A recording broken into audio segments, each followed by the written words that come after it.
Hello les férus de curiosité. Aujourd'hui je vous fais une sorte de top, en fait c'est carrément un top, sur des phobies de certains personnages historiques. J'ai lu un article là-dessus il y a pas longtemps, je trouvais donc intéressant de vous en parler par le biais d'une vidéo. Je vous laisse donc savourer cet épisode au top, puisque c'est un top, c'est un jeu de mots facile. Bon alors faisons preuve de sérieux et surtout de curiosité.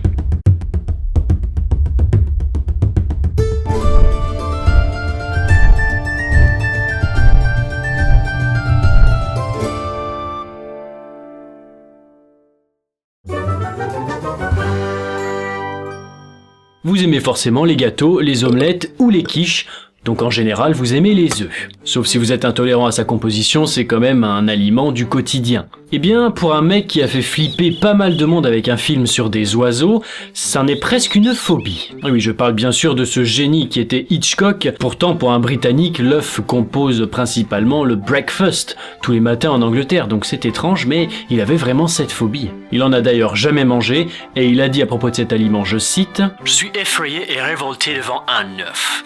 Avez-vous vu quelque chose d'aussi révoltant qu'un œuf qui lâche son liquide jaune? Le sang est beau et rouge, mais l'œuf est jaune. C'est infâme. » Il y a des sons gênants, ou même des mots qu'on n'aime pas prononcer ni entendre. Par exemple, moi j'aime pas le mot chaussette. Rien qu'à l'entendre, ça me fait quelque chose de pas très appréciable. D'ailleurs, faites péter vos mots en commentaire qu'on voit ici on est pareil, ou si vous avez des trucs un petit peu chelous entre vous. On a tous des pathologies, hein.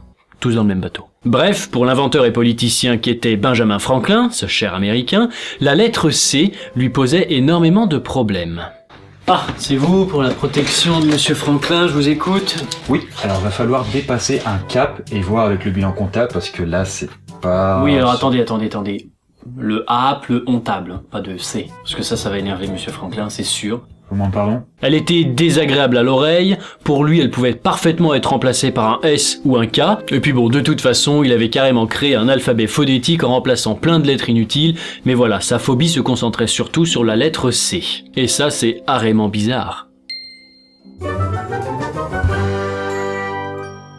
Ah, Paris, la capitale de France avec ses toits, ses musées et surtout son emblème, la Tour Eiffel. Cette tour qui orne et représente Paris à merveille au point d'en faire des petits porte-clés ridicules, n'a pas conquis tous les cœurs. En tout cas, pas l'auteur du livre Bel Ami. Je parle bien sûr de Guy de Maupassant, puisque lui et sa petite compotée d'amis composée de par exemple Alexandre Dumas, ont envoyé une lettre pour s'opposer à cette construction affreuse. Je cite la lettre. « Nous venons, écrivains, peintres et sculpteurs, passionnés jusqu'à maintenant de la beauté intacte de Paris pour protester de toutes nos forces et notre indignation pour la construction de la dite Tour Eiffel, inutile et monstrueuse. » Voilà, c'est un petit peu véhément comme propos, mais c'est ce qui a vraiment été retrouvé dans des lettres de Guy de Maupassant. Et est-ce que vous savez où est-ce qu'il prenait ses petits déjeuners afin de ne pas voir la Tour Eiffel? C'est une énigme rigolote puisque la réponse est pas facile à trouver finalement.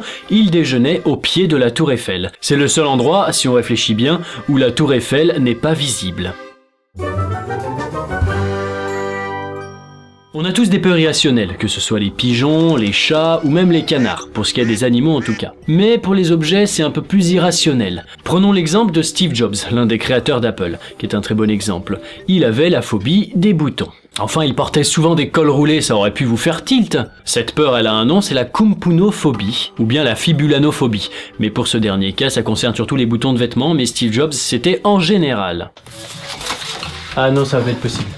Non, le patron il aime pas les boutons, vous avez des boutons partout, sortez-vous, revenez avec un col roulé si vous voulez, mais Steve Jobs va s'énerver. Dépêchez-vous, cassez-vous. Vous allez nuire à la création de l'iPhone 12. Est-ce que d'ailleurs ce n'est pas pour ça qu'il crée des objets connectés sans un seul bouton? Bon, sauf le bouton Home, mais que ce soit les iPhones ou les iPads, c'est souvent des écrans tactiles qui n'ont pas de bouton. Il y aurait en tout cas actuellement environ 75 000 personnes concernées par cette phobie. À moins qu'on n'aime pas le classique, à moins d'une réelle phobie auditive, Mozart reste l'un des meilleurs. Il en a écrit des concertos pour piano, pour violoncelle et pour flûte. La flûte, ah justement on y vient, une anecdote raconte que Mozart, la première fois où il a entendu le son d'une flûte, il s'est évanoui. Oh, c'est vrai que c'est pas agréable du tout.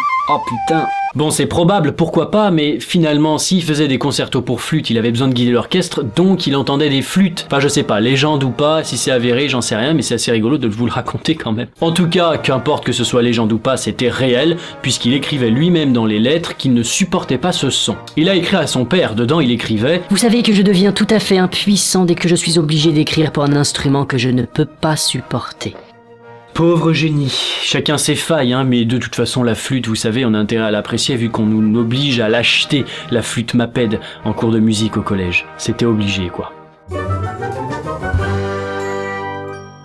Les hommes politiques, qu'importe le pays, ont souvent l'air dans leur paperasse, enfermés dans cette bulle complètement hermétique. Mais par exemple, le président Lincoln, quand il travaillait, il adorait écouter un petit peu de folk, et il chantonnait même par-dessus, et lui, il pouvait travailler tout en faisant cela. On le fait tous, ça, de chanter, que ce soit sous la douche, ou devant le bahut, ou sur scène pour les plus courageux, on le fait tous, chantonner, on le fait tous. Et aussi siffler. Et ben justement, siffler, ça va pas avec Winston Churchill. Bon alors bien sûr, il chantonnait, hein, il adorait chantonner, même s'il chante très mal selon les gens qui l'ont connu. Cependant, il fallait vraiment faire attention à ne pas siffler à côté de lui. Une vraie anecdote parle de Churchill. Il naviguait sur les eaux, il était en train de travailler dans le bateau pendant que je ne sais qui le conduisait, et se mêlait la fumée de cigares, c'est pas vraiment facile, avec la houle, donc ces mouvements maritimes qui vous bercent, pas vraiment dans le meilleur des termes, et surtout, plus agaçant que tout cela mélangé, des marins qui sifflent. Alors ça allait pendant 5 minutes, 10 minutes, mais au bout d'un moment Winston a pété un câble, il a demandé à ses hommes, en hurlant bien sûr, de dire aux marins d'arrêter de siffler, et ce même garde a raconté pas mal de choses sur cette anecdote, et du coup il a prié pour qu'ils s'arrêtent de siffler sans aller leur dire, et ils se sont arrêtés de siffler eux-mêmes, mais voilà. En tout cas, il fallait vraiment pas le faire.